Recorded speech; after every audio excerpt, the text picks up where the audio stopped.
नमस्कार।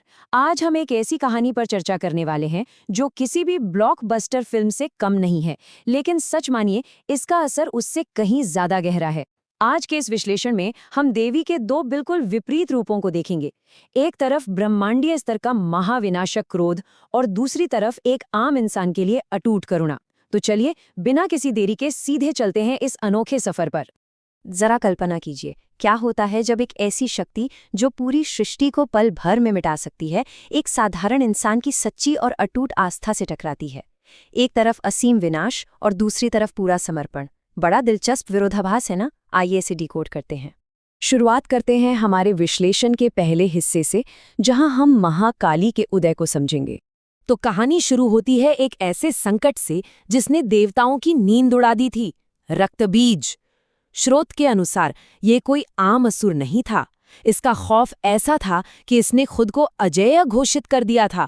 और क्यों न करे, इसके शरीर से गिरी खून की हर एक बूंद से बिल्कुल इसके ही जैसा एक और ताकतवर रक्तबीज पैदा हो जाता था।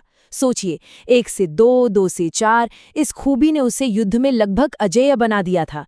देवताओं के पास इसका कोई जवाब नहीं था। आगे क्या होता है?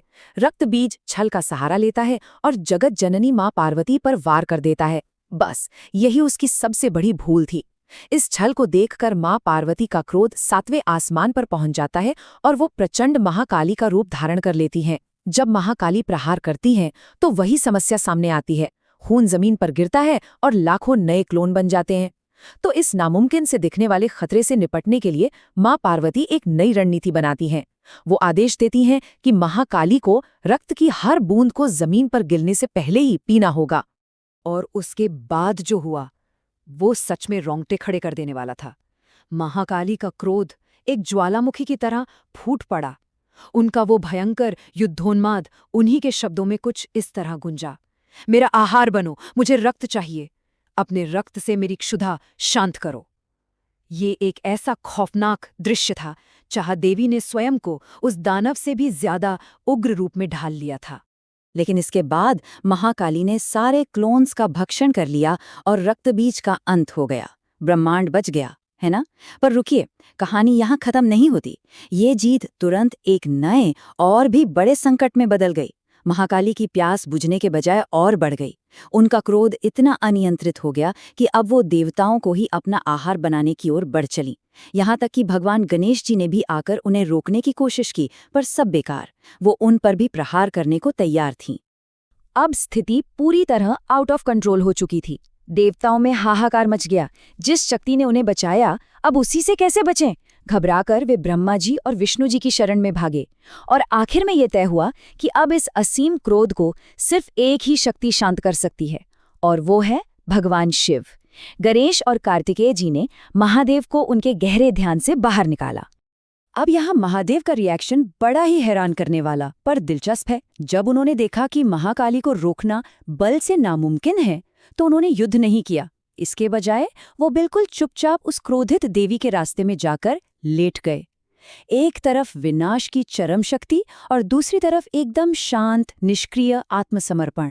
क्रोध में अंधी हो चुकी महाकाली आगे बढ़ती है और अचानक उनका पैर शिवजी के सीने पर पड़ जाता है। जैसे ही वह नीचे देखती हैं कि महादेव उनके पैरों तले हैं, उनका वह प्रलयंकारी उन्माद पल भर में टूट जाता है। क्रोध शांत हो जाता है और पूरे ब्रह्मांड में फिर से शांति छा जाती है। असीम शक्ति और परम शांति का ये अनोखा संतुलन ही इस पूरी घटना का असली सार है। तो चलिए अब जरा एक लंबी सांस लेते हैं। हमने उस महाविनाशक क्रोध और ब्रह्मांडीय युद्ध को तो देख लिया, पर एक सवाल उठता है, वो शक्ति जो पूरी दुनिया को हिला दे, जो देवताओं को भी डरा दे, वो एक बिल्कुल शांत आम इंसान के दुख पर कैसे रिएक्ट करती है? ये सवाल हमें आज के विश्लेषण के दूसरे और सच में बेहद भावुक हिस्से की तरफ ले जाता है। अंक 2, मीना की अटूट भक्ति। यहाँ मीना की जिंदगी की कठोर हकीकत किसी भी बुरे सपने से कम नहीं है। वह शारीरिक रूप से अपाहिज है। उसका पति बंसी एक शराबी है जो रोज उसके साथ मारपीट करता है। गरीबी ऐसी कि 2 वक्त की रोटी मुश्किल है, और ऊपर से उसकी सास सरिता भी उस पर लगातार जुल्म ढाती है। हालात यहाँ तक खराब हैं कि मीना के पास पूजा के लिए एक मामूली सा प्रसाद खरीदने तक के पैसे नहीं हैं। अगर ध्यान से देखा जाए तो पूरी की पूरी दुनिया ही उसके विरोध में खड़ी है। लेकिन इतनी शारीरिक और मानसिक प्रताड़ना सहने के बाद भी मीना के दिल की पवित्रता देखिए। जब वो रोज अम्बे माता की आरती करती है तो वो क्या मांगती है? वो कहती है, हे माँ, उनको सद्बुद्धि देना और उनका ख्याल रखना। वो अपने अत्याचारी पति के लिए दुआ मांगती है, उसे कोसती नहीं है। ये उसकी आत्मा की निस्वार्थ भक्ति का एक ऐसा प्रमाण है जो सीधे दिल पर लगता है। फिर इस कहानी में आता है एक और दर्दनाक मोड़। बंसी बीमार पड़ जाता है। मरने से ठीक पहले उसे अपनी गलतियों का पछतावा होता है और फिर वो गुजर जाता है। उसके जाते ही सास मीना को घर से बाहर निकाल देती है और धमकी देती है कि लौट कर आई तो दूसरी टांग भी तोड़ दूंगी। बेचारी मीना काम मांगने जाती है पर अपाहिज होने की वजह से कोई उसे काम नहीं देता। लोग उसे मंदिर के बाहर भीख मांगने तक की सलाह दे डालते हैं। जब सारे सांसारिक सहारे टूट जाते हैं तो मीना शुरू करती है एक कठिन और दर्दनाक यात्रा एक दूर स्थित मंदिर की ओर। रास्ते में माता के जयकारे सुनकर उसमें हिम्मत आती है और वो दौड़ने की कोशिश करती है, लेकिन उसकी बैसाखी टूट जाती है। इसके बावजूद वो हार नहीं मानती। वो एक पैर पर फुदकती है, बार बार गिरती है। रास्ते के कांटे और कंकड़ उसे बुरी तरह घायल कर देते हैं, खून बहने लगता है। फिर भी वो अपने जख्मी शरीर को घसीटते हुए आगे बढ़ती रहती है। यहाँ जरा दोनों कहानियों को जोड़िए। पहले भाग में देवताओं के युद्ध में खून बह रहा था और यहाँ एक आम भक्त का खून बह रहा है अपनी आस्था के लिए। संकल्प दोनों ही जगह बिल्कुल प्रचंड है। और अब आते हैं आखिरी हिस्से पर। अंक 3, सच्ची भक्ति का फल। जब किसी भक्त का दुख अपनी चरम सीमा पार कर जाए तो शक्ति भला शांत कैसे रह सकती है। माँ जगदम्बे स्वयं प्रकट होकर मीना को दर्शन देती हैं और कहती हैं, तुम्हारे जीवन में कोई कष्ट शेष नहीं बचेगा। आज से तुम मेरे मंदिर में रहकर ही मेरी भक्ति करोगी। ये एक सीधा दैवीय हस्तक्षेप था।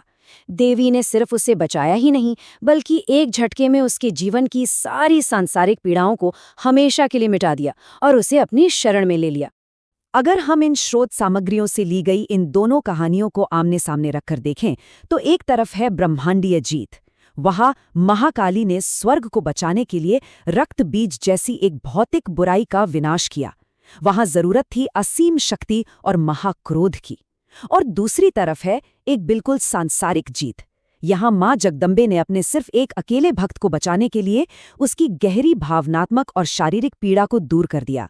यहां अस्त्र था करुणा और असीम प्रेम। तो अंत में एक बहुत ही गहरा और विचार करने वाला ख्याल सामने आता है। जो परम शक्ति ब्रह्मांड के सबसे भयंकर राक्षसों को मिटा सकती है, बिल्कुल वही शक्ति एक बेबस भक्त के आंसू पोंछने के लिए दौड़ी चली आती है। तो सोचने वाली बात यह है, किस युद्ध में ज्यादा शक्ति की जरूरत पड़ती है? एक बुराई को जड़ से उखाड़ने में या एक टूटे हुए इंसान का दुख हरकर उसे गले लगाने में? इस सवाल के साथ हम आज का ये विश्लेषण यहीं खत्म करते हैं। इन स्रोतों से निकली हुई ये कथाएं सच में शक्ति, आस्था और करुणा के इस गजब के संतुलन को सोचने पर मजबूर कर देती हैं। हमारे साथ जुड़े रहने के लिए आपका बहुत बहुत धन्यवाद।